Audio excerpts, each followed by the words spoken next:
Official enough, the universal biohazard symbol followed by a host of precautions, proclaiming its authority, but it was listing a bit to the side, the tape holding it in place losing adhesive in the humid air, an indicator of the less-than-perfect nature of the work beyond the door.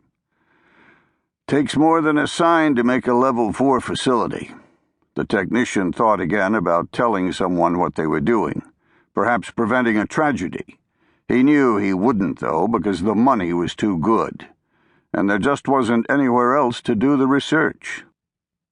Singapore had only one Level 4 biosafety facility in the entire country, and it was owned by the government at the Defense Science Organization Laboratory. No way was his employer going to let them in on the action. Too much profit at stake, not to mention the red tape involved. He clocked in on the computer and pushed through into the anteroom, seeing the old Biosafety Level 3 warning mounted in a frame on the wall. What this facility had been rated before they used some tape and a new sign. He waited for the outer door to snick closed, then entered the lab, still empty at this hour, and continued on through another double-doored anteroom and into the animal housing facility. He moved straight to two isolator boxes, ignoring the large cage at the back of the room teeming with European ferrets. Before he even reached the first box, he could see through the containment glass that the vaccine had failed. The ferret lay on his side, a small bit of blood seeping out of his eyes and nose. Golf 16 had lasted as long as Golfs 1 through 15, which is to say about 4 days. 3 healthy, and 1 day of agony before his body quit. He turned his attention to the other containment box, and was surprised to see the ferret sniffing the glass, patiently waiting to play. The door opened behind him, and he heard, "Another female lived, huh?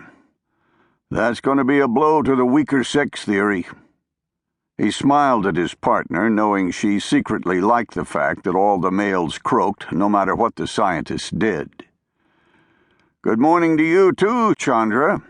And it remains to be seen whether the vaccine took or if she's just an asymptomatic carrier like the others. We'll get the sample from Golf 16 in a second. Help me with Sandy 8 here." The Sandy side of the house had fared better than the Golfs. 7 of the initial 8 had lived after being given the vaccine, but in so doing had forfeited their lives anyway.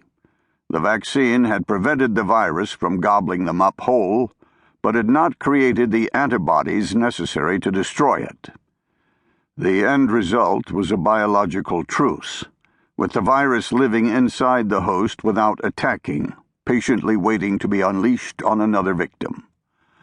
Which meant the first 7 Sandys had gone into the incinerator, just like the first 15 Golfs.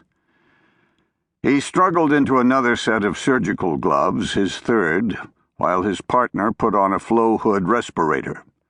Once he had his own hood in place, she unsealed the top hinge of the containment box.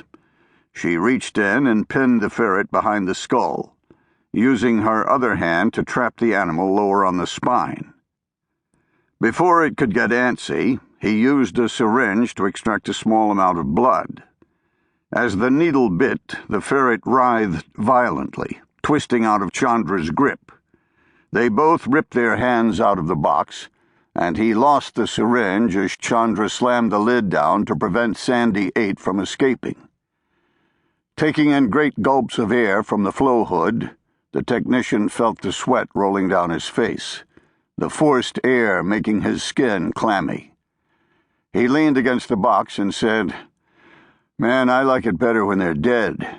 We need more sophisticated containment boxes. Biosafety cabinets designed for this instead of the makeshift stuff we have. Real equipment intended for the work." Chandra's face was chalk white. "What's wrong with you?" She began backing toward the door. His first thought was that she'd been bitten, and he knew the consequences of that. He held his hands up to calm her, to keep her from running outside the containment zone, and noticed the needle of the syringe hanging from the back of his left hand.